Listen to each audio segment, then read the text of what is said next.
Welcome to Content Chaos with George and Call, a weekly podcast diving straight into meaningful conversations about navigating modern life. Using their weekly review framework, they explore personal growth, professional insights, and cultural observations. No fluff, just authentic dialogue that transforms chaos into clarity. Hello, hello. Almost St. Patrick's Day. Yes, it is. You know, my name is Colleen Kennedy. We have to acknowledge these things. Sounds good. Yes. All right. So as per the usual, we will dive into our weekly review, starting with the question, what went well this week? Yeah. So I'll jump in. So I think what went well, it was just a good week from a business perspective. It's a tough, it's a tough market out there. It's a very uncertain world, and thus, business climate, it has been for a while. So I feel like, I've been, and this also relates to when I get into what could be better. There's a little bit of a theme on the other side of this. But, I think for a while, I've just been really patient and really just, doing the work. And it was good to see some of that come back in the last week or so. And, it's just a good thing. It's nothing, that miraculous, but it's just as an entrepreneur, you until things happen, they're not happening, right? Until a deal's done, the deal's not done. Until something's signed, it's unsigned. And, that's for anyone, whether you're an entrepreneur or not, but there's a lot that hangs on, your relationships and your effort. So to be doing this for so long, and, it's just a good feeling when that stuff comes together. And so, that's me. It's just a good week like that. That's awesome. Yeah. It's, you have to you've been at it for a long time. And, I would say you're vintage in that sense that we have life experience. And we know, we've been through enough seasons to know that you just plant seeds and you don't know when things are going to hit, and you don't control necessarily how the form is going to take shape. But as long as you continue to plant the seeds and keep going and have the discipline to keep going, even when it's radio silence, that's the key. That's great. Well, Congrats, honey. Thanks. How about you?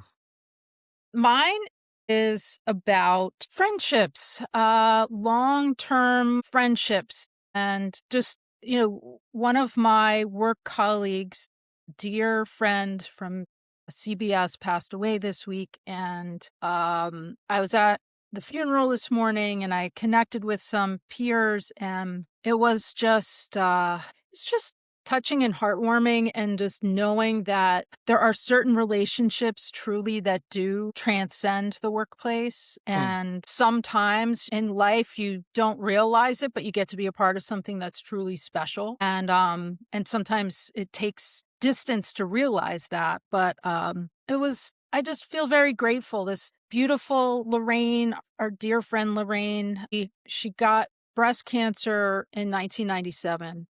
And fought it and lived a long time, 30 years with it. And she got to know her grandchildren. She got to be this loving and caring and persistent person.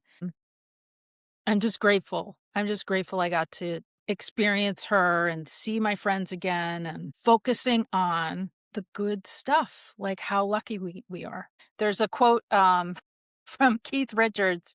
It's good to be here. It's good to be anywhere, right? And I try to stay focused on that. That's great. Yeah, that's really good.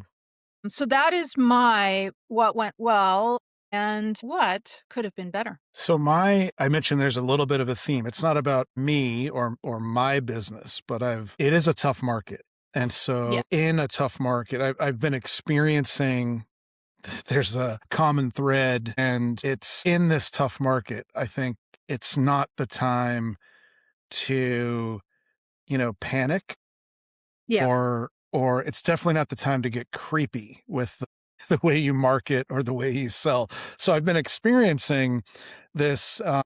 Couple of things happened this past week, and I got really fed up. So there's some company, I've never heard of them. I guess it's probably a startup coming into my world. And I go on, I go on LinkedIn. I get a lot out of LinkedIn. So LinkedIn for me is a place where my brand does well. I get a lot of Yeah. business out of it.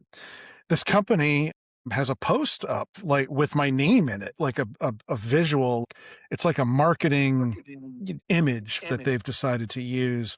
George Laroque, I don't know what it said, blah, blah, blah. And I'm like, what is this? And so then I'm wondering, it said like, George Laroque, you did something and that's a problem we're trying to solve. And I thought, that's a really weird way to reach out to me. So I decided I'm going to go to their website. So I go to their company page, find their website, I go there, and whatever they've set up for a marketing system, I don't know what they're doing, but the website says the same thing. It's got my name on the website.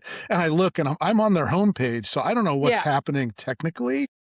Yeah. But I didn't feel like, oh, how cool. I want to talk to these people. I felt like, how creepy. What are you Yes. doing? I don't like, is somebody else seeing my name on your website? This is Yeah. not something I want happening. I don't know you. I don't know what you do. I don't want to validate you. I don't want to take you down. I just don't want to be associated Yeah. here. I don't know what this is. Then I went back to their LinkedIn page, their company page, and I noticed they've done it for other analysts and folks in the industry, maybe 4 or 5 others. And, I'm flattered that I made the list, but not really, because it's a creepy list. It's a creepy thing. Yeah. So that was one thing. And I think, I'm sure there's AI involved there. There's some kind of marketing technology. And I say this a lot. I've said it today a couple times already. Just because you can doesn't mean you should, especially in this world of technology. And then there was another experience I had. There's a community I was invited to be a part of, and they do these these online sessions, and they bring people in to talk. And there was one vendor, I'm not going to name them, that I thought, oh, I want to go check in and see what they're doing. I haven't talked to them in a while. And I went to one, and then a few months later, I went to another one. And then this week, in the last week, I got an outreach from their salesperson. Now, I'm not a potential customer, but it's a cold outreach. Fine. Then I get another outreach from their customer, and it's an email written in a way like, oh, you were at this thing with our founder. Now, I've known this founder for 30 years. Like, if this email was true in this particular case, this founder would have reached out to me directly, because this is somebody that I've known and done business with for 30 years. So I wrote this salesperson a really nice note. I said, look, let me explain, because I appreciate the hustle. That's just a salesperson. Then today I get a message from somebody else in the company telling me I've got a profile in their system, blah, blah, blah. And so I reached out to the community and I said, look, I don't know if they're doing this, but I don't think this is what you want. This is just me, but I don't think you want them reaching out to all the people in your community. And the founder of the community got back to me and said he called them and told them to stop. It's not the brand they want, but it's that sort of desperation, that sort of, I know it's a tough market. I know things are challenging out there. I hustle, I work hard, but you do that in a way that adds value externally to the market. There's nothing wrong with a cold outreach if somebody needs to do that. A lot of people, they don't have 30 years of brand to build on to do things. But I feel like there's so much of this happening right now and so much more coming. And I think that it's relevant for our podcast because it's the world of content. It's the world of marketing. And I don't think these people really understand or these companies don't understand how they're really hurting themselves actually by doing these things. They're not really helping themselves for a short-term hit or connection. It's not a good look. So anyway. Yeah. It's just tacky. I mean, even if they manage to wrangle someone in, like, it's already tainted, you get in there and you're like, this is a janky, like, you don't feel like this is something you want to be a part of. And actually, I was just reading Bob Hoffman, the Ad Contrarians email newsletter from, I think it was this morning or yesterday, and he was saying how most marketing today has devolved into short-termism. And then also, because it's all mediated by tech, like, and I've seen it myself, people in the tech world, they call stuff brand just Oh, because it has a logo on it. It's like, no, it's not brand. That's just like really shitty communications. That is meaningless dreck that nobody's ever going to see. You yeah. probably are getting bots to click on it, so you're going to get paid on it, but it's garbage. But yeah, it's not a good look, like you Yeah. say. It So definitely it could be. I have other examples. I'm not yeah, obviously I've given two, but lately I've just been time after time. I'm just like, why are you doing this? But anyhow, yeah. So how about yeah, you? What could have yeah. been better? What could have been better is from the external world, the attacks on the First Amendment, the attacks on the media, very obvious attempt to distract from the utter failure of what's happening right now in the Middle East with the war in Iran. No matter how much you try to, the emperor has no clothes. Like the man is naked. Nobody is coming to his rescue, and you can blame everybody else, but you're still standing there nude. And so I'm just very pissed off about the First Amendment, weaponization of the First Amendment, and attempts to get people to look elsewhere. It's not working, I will say. It is not working. I grew up in a very strong Republican family and circles. And, we're in New Jersey, it's a very purple place. And I'm seeing people really upset and not going along with this. So I'm glad it's not working, but it's tragic. And it's also, a lot of people I know are journalists and in the media, and they find themselves in this situation where, you know, do they feel bad being a part of the machinery that's trying to drum up support for a war. It's just it sucks. It sucks, It's like people are like, I need my health insurance, so I kind of this is my job and I'm doing it until I can't anymore. Yeah. There's so many fronts to it as well. It's just they're like it's like playing whack-a-mole with all of it. Yeah. It could be better, so much better. Yeah. I read a paper that the course I'm going to be teaching at Rutgers in the fall called Disinformation Detox, but it's basically talking about how if you get people on the track of like whack-a-mole, correcting disinformation, that just ends up eroding their trust more in general Huh. to the point where nobody believes anything and there's like no trust left. And this is where we're going if we're not already there. So it's concerning. Yeah. But on the brighter side of things, what did you learn this week? So this again is business related. Had this moment where I've unlocked. I was telling you about it, without getting into details because it's minutia.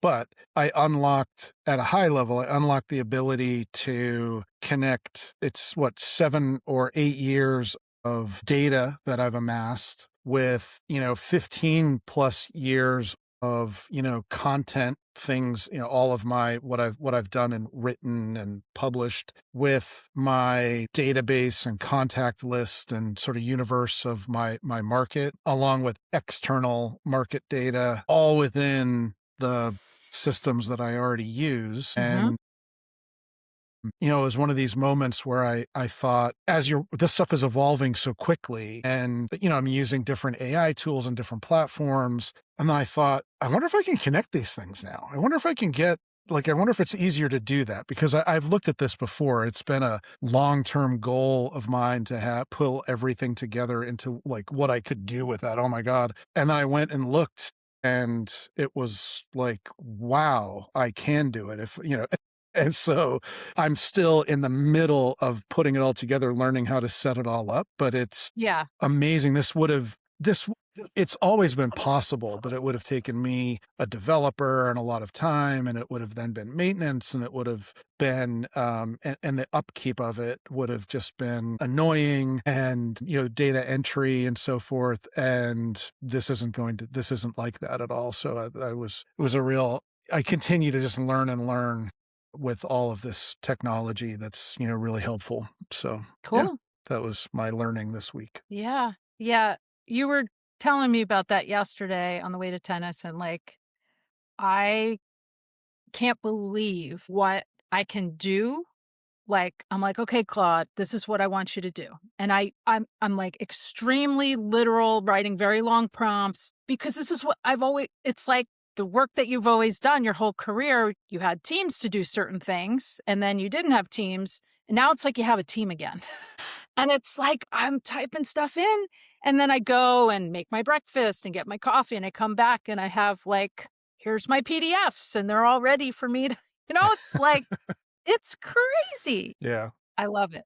I Yeah. really do. Although I do worry about, the early career people like our kids and my students who if you don't have that baseline knowledge, we're going to get into a situation with the labor force where it's going to be these trends are going to accelerate and, you have to know the rules before you break them. And I don't know, I'm saying this in a more complicated manner. Basically, the reason why entry-level people struggle more right now than people who are, have like 5 to 10 years under their belt is that the people 5 to 10 years under their belt can use the tools to do the thing that the entry-level people used to do. Yeah. So they've got the advantage of being the incumbent, and we see what that does to our society if you let them. Eventually, you get to a point where you don't get new information, new ideas, new approaches. Look all around us, and we see that. Institutions breaking, people in their 80s in Congress running everything. We need turnover and we need new ideas. Yeah. I was just doing something on this today. The Department of Labor puts the current unemployment for new grads at 5.27% and underemployment over 42%. So underemployment's when, you went to school for something and you take, Yeah. you just get a job. Yep. The CEO of ServiceNow just came out, and Bill McDermott, who is not, well, ServiceNow does a lot of AI stuff. It's B2B, and they're not alarmist. Like they're not like one of the LLMs that has a dog in the hunt here. Right. They're predicting that unemployment will go as high as 30% for new grads. So if that's true, it's because of exactly what you're talking about. Yeah. Yeah. And along those lines, that's why I really believe we need to teach more entrepreneurship in colleges and stuff. Because, I've had students already who are like making good money through their various online businesses that they've started, but create that mindset that it's not that an external institution has to hire you for you to make a living. I think that's just so key to not just, business schools. I think every colleges need to embrace this more, especially community colleges. Everywhere, but that we could do a separate podcast on that. Yeah. So what about you? What was your learning? So what I've learned is I learned that Spotify has audiobooks now. Thank you for enabling that on our family plan.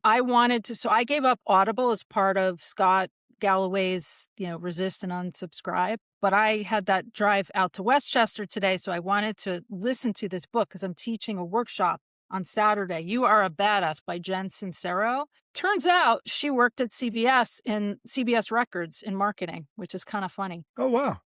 But I'm teaching this workshop on Saturday at the yoga studio in town. 2 or 3 spots left. So if you haven't, shameless shill, if you are listening and you want to go, still some space available.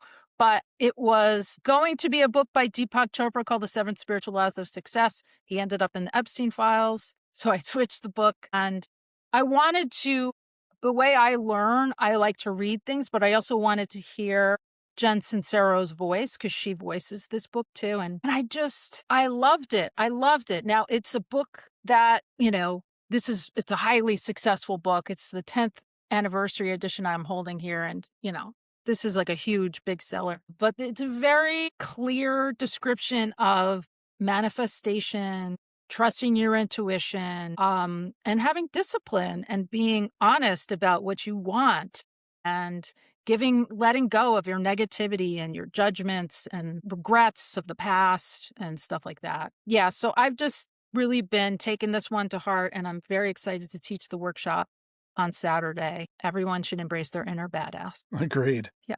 All right. Well, thank you. We hope everyone has a happy St. Patrick's Day. Luck of the Irish to you. Yes, yes. Happy St. Patrick's Day, everybody. All right. All right. Till next time. Till next time. Thanks, honey. Love you.